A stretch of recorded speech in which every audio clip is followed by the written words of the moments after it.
오늘의 주요 뉴스입니다. 미 뉴욕 증시의 비트코인 현물 ETF가 승인된 첫날 모두 6조 원이 거래된 것으로 나타났습니다. 가장 많이 거래된 그레이스케일의 거래액은 종가 기준 2조 9천억 원에 달했는데 세계 최대 금 현물 ETF 거래액을 넘어섰습니다. 지난해 전 세계 재생에너지 용량 증가량이 전년 증가량보다 50% 늘어난 것으로 나타났습니다. 증가량의 4분의 3이 태양광 발전이었는데 내년에는 재생에너지가 석탄을 제치고 최대 에너지원이 될 것으로 전망됐습니다. 10년 안에 글로벌 재앙을 가져올 위험 요인으로 기상이변이 1위를 차지했습니다. 또 2년 안에 글로벌 재앙이 올 수 있다는 전망도 있었는데 단기 재앙의 가장 큰 원인은 허위 정보인 것으로 꼽혔습니다. 지난달 코로나19 감염 건수가 그 전달보다 31% 증가했습니다. 거브레예수스 WHO 사무총장은 오미크론의 하위 변이인 JN1의 확산을 원인으로 꼽으며 각국 정부에 진단과 백신 접종을 요구했습니다. 남의 스마트폰을 해킹해 쿠팡 계정을 만든 뒤 물건 결제 대금으로 돈이 빠져나가게 하는 신종 스미싱 사기가 발생했습니다. 이 방법으로 70대 노부부가 5,800만 원을 뜯겼는데 사기 조직이 이미 계정을 탈퇴해 구매 취소가 불가능했습니다.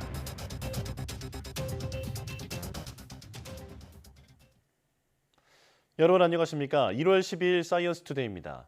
지난해 말 세계적으로 코로나19 감염자가 늘어난 것으로 나타났습니다. 세계보건기구 WHO는 지난해 12월 코로나19 감염자는 118만 건으로 한 달 전보다 31% 늘었다고 밝혔습니다. 사망자는 9,500여 명으로 14% 줄었습니다. 코로나19로 입원한 환자는 42% 늘었고 특히 중환자실 입원 환자는 62%나 증가했습니다.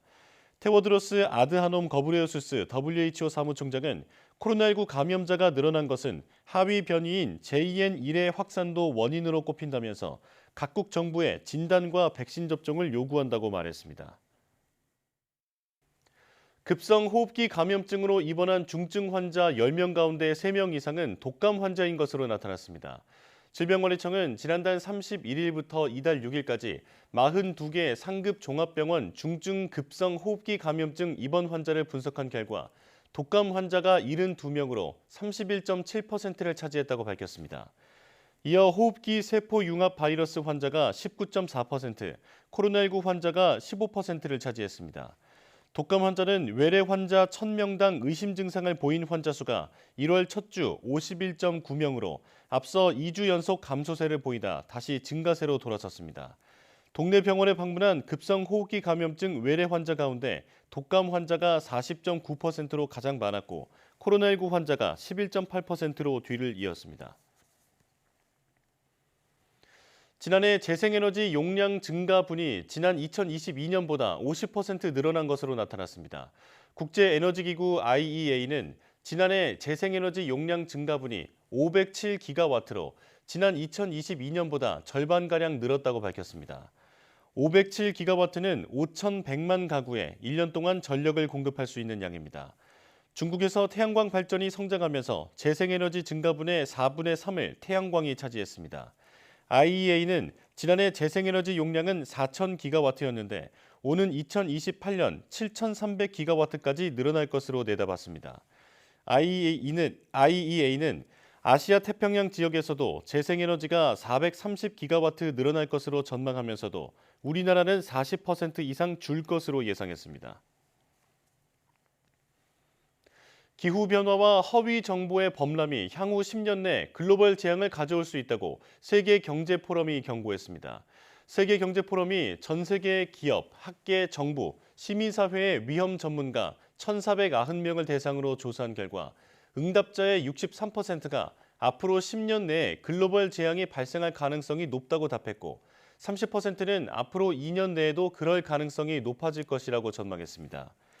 2년 내에 글로벌 재앙을 가져올 수 있는 단기적 요인으로는 세계 각국의 선거 상황과 관련해 허위 정보가 우선 꼽혔고 이어 기상이변, 사이버 보안, 국가 간 무력 충돌 등이 꼽혔습니다. 10년 장기간 글로벌 위험 요인으로는 기상이변이 1위를 차지했고 이어 지구 시스템의 심각한 변화, 생물 다양성 손실과 생태계 파괴, 천연 자원 부족 등 주로 환경 관련 위험이 차지했습니다. 말린풀 건초는 한우와 젖소 등 되새김 가축을 기르는 데는 없어서는 안 될 필수 사료입니다. 우리나라는 생산 환경이 열악해서 상당량을 외국에서 수입해 쓰고 있는데 농진청이 열풍 건조 생산 시스템으로 문제 해결에 나섰습니다. 최명신 기자입니다.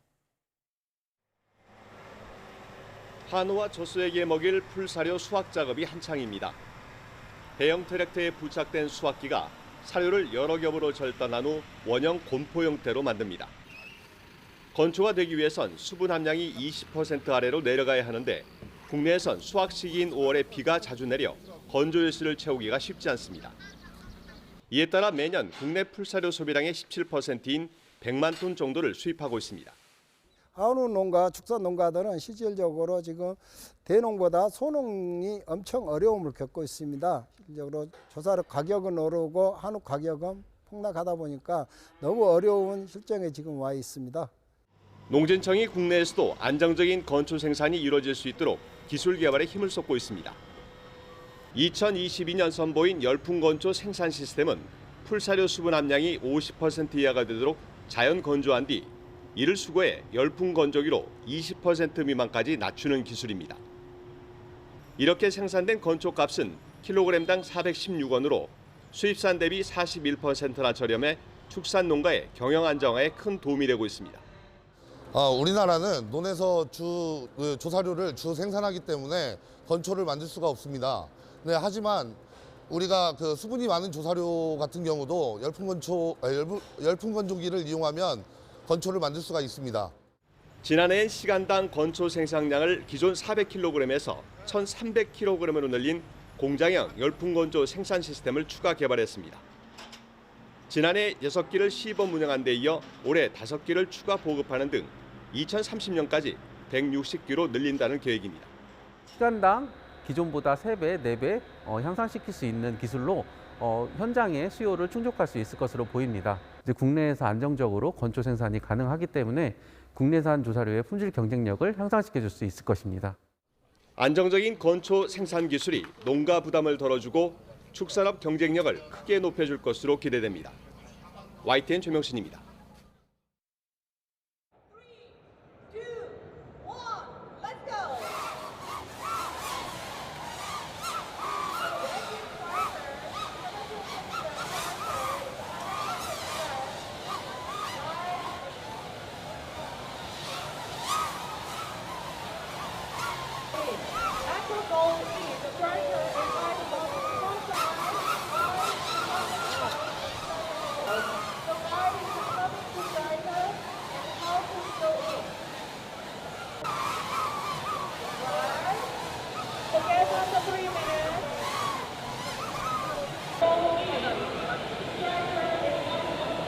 사실 여기까지 올 때는 굉장히 걱정스러운 마음도 있었는데 이 드론 축구를 접하는 사람들의 반응을 보고 아주 굉장히 저도 부모이 됐습니다. 새로운 개념의 레포츠 드론 축구가 대중으로 빨리 확산이 될 수 있다는 어떤 확신도 갖게 됐습니다. Striker now practicing. Striker Tiger is practicing now. It's absolutely incredible. Every time someone sees this drone, they're immediately engaged and they want to know more about it in the sport. After goalie, we want to cross over the number line and get back to the goal post. And I thought it was one of the coolest things I've ever seen with drones. So I'm hoping a lot of kids get interested in it, and I'd love to see it in the future in a lot of local districts.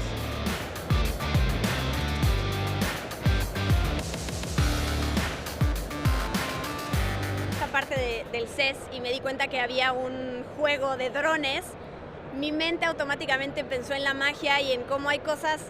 Olvidé todo solamente para concentrarme en el juego de drones.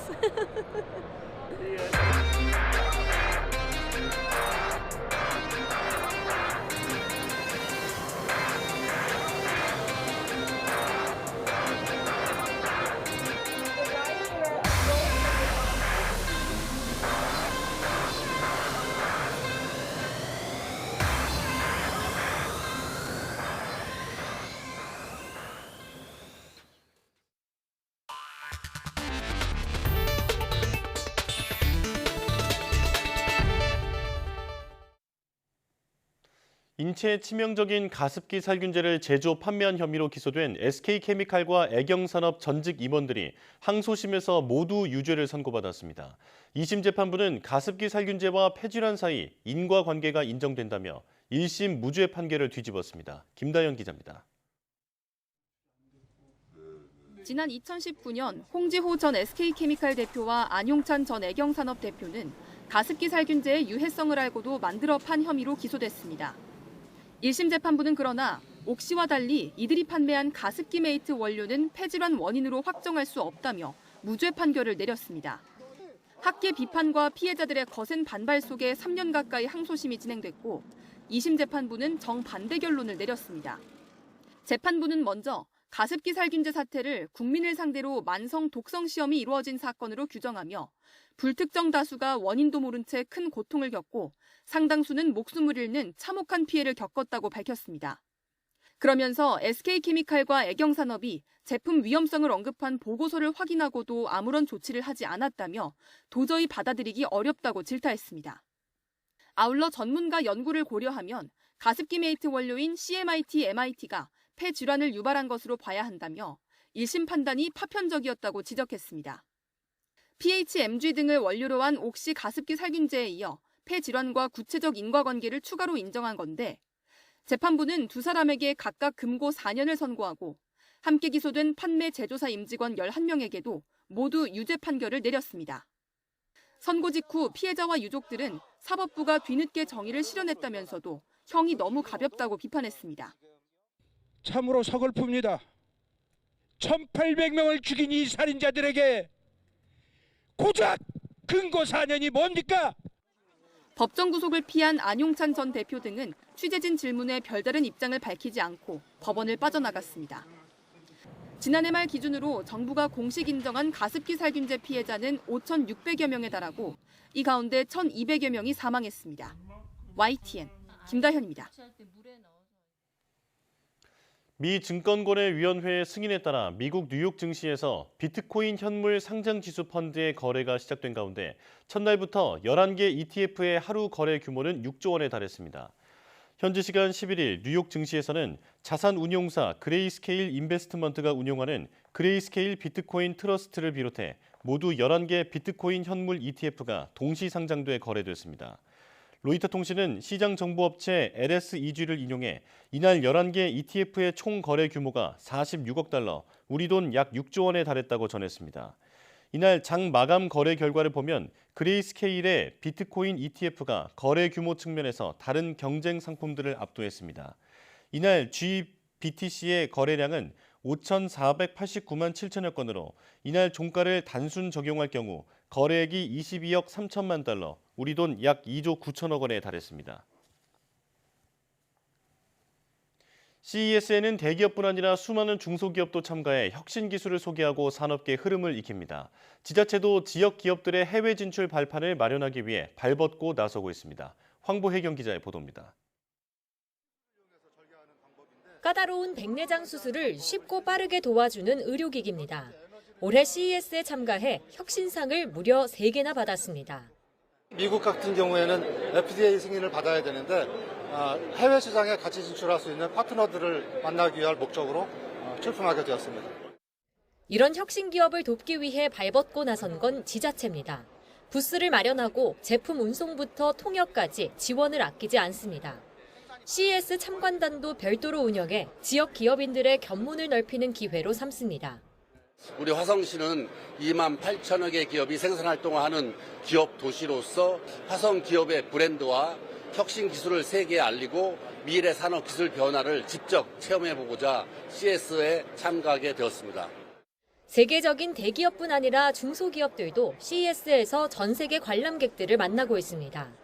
특정 위치에서만 소리가 들리는 스피커는 각국의 보안 전문가 등에게 높은 관심을 받았고 AI 기술을 활용해 나만의 화장품을 만드는 기술도 눈길을 끌었습니다. 우리나라뿐 아니라 다양한 국가들도 자체 전시관을 운영하며 중소기업들의 혁신적인 기술을 알리는 데 힘을 쏟았습니다. YTN 황보혜경입니다. 개인정보를 빼내 돈을 빼앗는 이른바 스미싱 범죄에 좀처럼 뿌리 뽑지 못하고 있는데요. 신종 스미싱 사기 범죄가 발생했습니다. 계좌에서 바로 돈을 빼가는 게 아니라 쿠팡 같은 전자상거래 사이트를 통해 물품을 구매하고 돈을 가로채는 수법이었습니다. 홍성욱 기자입니다. 70대 A씨 부부는 지난 크리스마스 연휴에 수천만 원 스미싱 사기를 당했습니다. 계좌 두 곳에서 빠져나간 돈은 모두 5,800여만 원. 11만 원씩 수백 차례에 걸쳐 전자상거래 사이트 쿠팡으로 거래가 이루어졌습니다. 어떻게 된 일일까? 피해 하루 전 A씨 부부에게 온 문자. 아들이라며 휴대전화기를 물에 빠뜨려 전화가 안 될 거라는 문자였습니다. 스미싱 범죄 조직 사칭 문자였습니다. 사기 조직은 해킹 앱을 통해 스마트폰에 담긴 개인정보를 빼냈고 이를 이용해 쿠팡에 가입한 뒤 물품 구매로 수천만 원을 가로챘습니다. 악성 앱도 함께 깔아 거래 알림을 차단하는 치밀함도 보였습니다.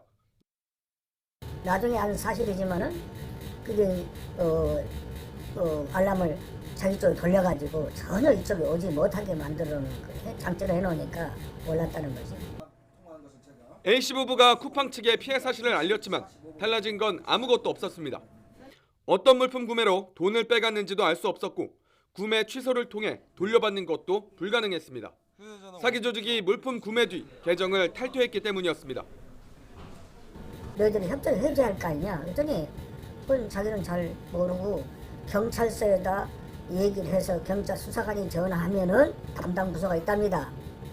그때 답변을 드리겠습니다. 이렇게 얘기를 해가지고.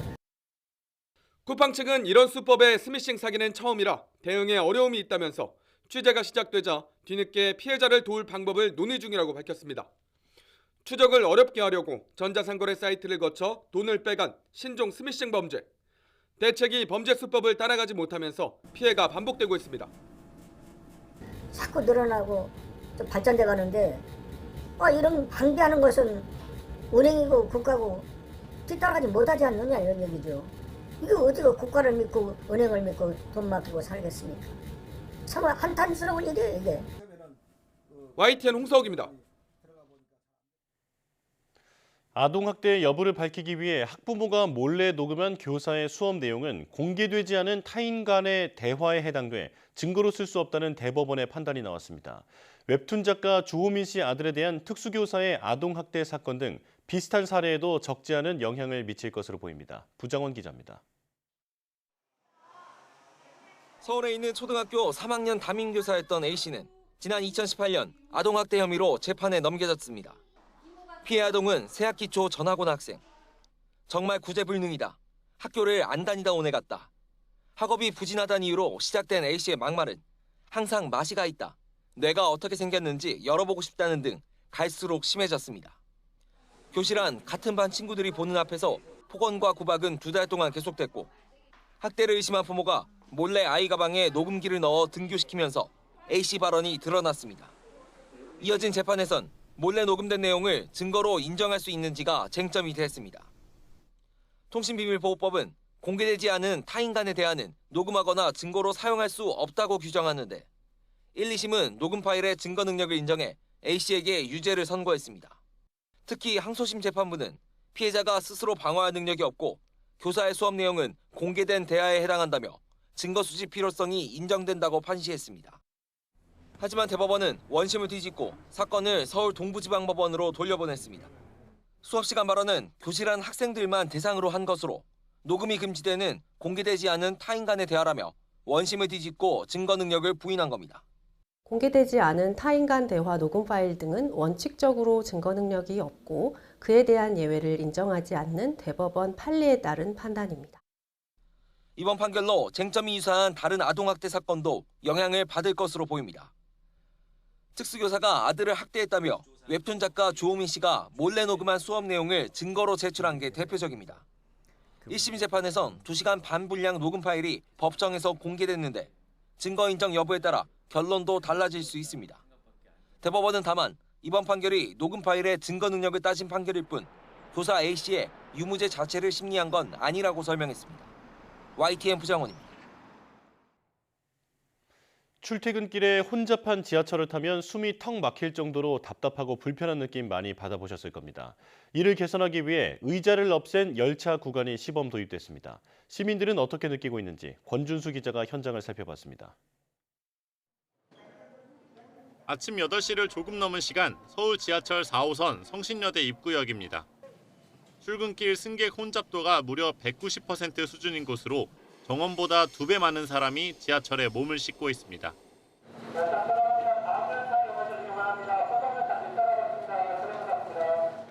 이런 혼잡도를 줄이려는 차원에서 의자 없는 지하철이 등장했습니다.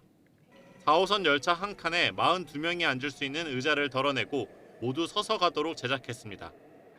열차 한 칸에 의자를 없애 확보된 공간은 12.6제곱미터. 더 많은 승객을 수용할 수 있는 만큼 혼잡도가 줄어든다는 계산입니다. 보시는 것처럼 이 열차 칸에는 의자가 없는 대신에 더 많은 손잡이를 설치해뒀습니다. 그리고 노약자들을 위한 의자는 그대로 놓아뒀습니다. 의자 없는 지하철에 탄 승객들은 어떻게 느낄까?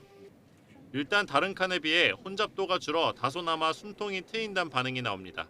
답답함이 덜하고 혼잡도가 덜하니까 좋은 것 같습니다. 아무래도 의자가 없다 보면 급정 가거나 이랬을 때 같이 이렇게 쏠리거나 이러면 좀 다칠 수 있다는 생각이 들긴 하는데 그런 거는 좀 차차 개선해 나가면 좋지 않을까.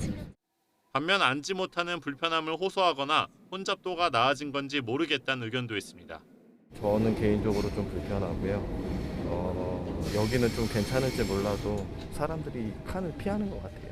저쪽이 너무 많아서 다시 그냥 어쩔 수 없이 여기 서 있게 되어 있는데 저 같은 경우는 좀 긴 거리를 가다 보니까. 전문가들은 혼잡도를 낮추는 건 좋지만 대중교통이 갖는 의미를 되짚어봐야 한다고 조언합니다. 예산대로 혼잡도는 조금 완화될 수 있겠죠. 그럼 서서 가는 사람들이 그게 오히려 편하게 이용하게 하는 건가요? 불편을 오히려 주는 거죠. 서울교통공사는 이번 시범 사업을 통해 혼잡도가 나아지는지 지켜보고 의자 없는 지하철 칸을 확대할지 검토할 계획입니다. 다만 혼잡도만 줄이는 차원을 넘어서 승객 불편과 우려까지 해결하려면 더 많은 논의가 불가피해 보입니다. YTN 권준수입니다. 충청북도가 외국인 유학생 10,000명을 유치하겠다고 나섰습니다. 단순한 유학에 그치는 게 아니라 졸업 후에도 국내에서 취업까지 이어질 수 있도록 기술 인력을 양성하겠다는 계획입니다. 이성우 기자입니다. 동남아시아와 중앙아시아에서 온 외국인 유학생들의 수업이 한창입니다. 겨울 방학 중이어서 캠퍼스는 한가하지만 유학생들은 강의실에서 방학도 잊은 채 우리말을 배우는 데 열심입니다. 이들 대부분은 국내에서 대학 졸업 후 제조업 취업을 희망하고 있지만 취업 비자 획득이 쉽지 않은 게 현실. 하지만 해당 대학교가 충북에서 처음으로 뿌리산업 외국인 기술인력 양성대학에 선정되면서 취업 비자 획득의 길이 열렸습니다. 학생들에게 굳이 불법 체류하지 않아도 안정적으로 돈을 벌 수 있고 공부할 수 있는 그런 비전들을 주고 있기 때문에 이제 그런 현상들은 많이 감소가 되겠죠. 충청북도가 유학생 10,000명 유치를 위한 본격적인 행보에 나섰습니다. 지역 대학에서 공부하는 유학생에게 제조업 일자리를 연계해주고 학교는 유학생들에게 현장 맞춤형 교육과정과 취업비자 취득을 돕게 됩니다. 여기에 한국어 능력이 우수한 외국인 유학생을 지역 기업들이 초청하는 제도도 마련할 예정입니다.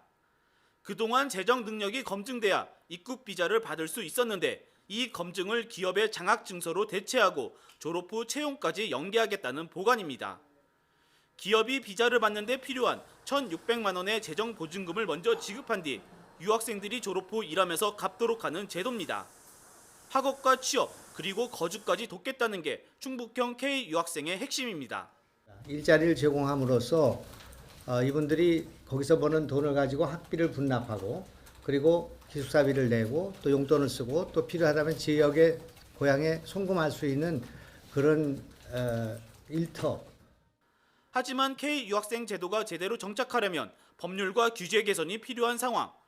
여기에 일부 유학생들의 불법 체류와 같은 부작용을 어떻게 예방할 수 있는지도 여전히 과제로 남아 있습니다.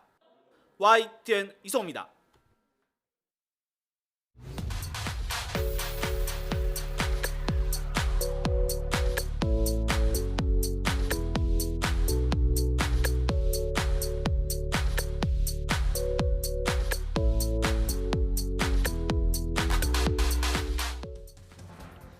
독감 유행이 1년 넘게 이어지는 가운데 독감뿐 아니라 호흡기 세포융합 바이러스 감염증, 마이코플라스마 폐렴균 감염증, 그리고 코로나19까지 유행하고 있습니다.